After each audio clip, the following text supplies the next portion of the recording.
Smart home technology has come such a long way in the last 5 to 6 years. Watch this. Hey Alexa, lamps on please. There you have it.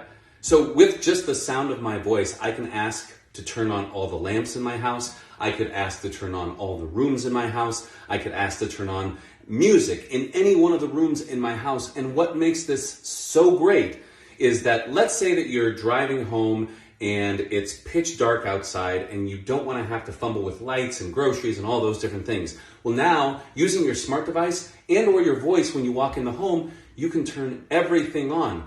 It used to be 5 to 6 years ago that you used to have a keypad installed into your house and then wired all the way throughout, and it would cost thousands upon thousands of dollars to do this. Well, now all you have to do is get a simple home system. You can change some of the switches, some of the light bulbs, some of the speakers, and then you have instant gratification with your new smart home.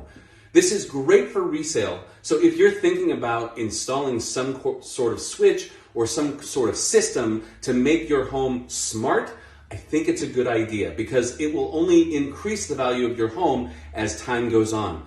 A lot of people still like turning on and off that light switch, but guess what? The future is coming and it's going to be smart home technology. I hope this helps. I'm glad you stopped by.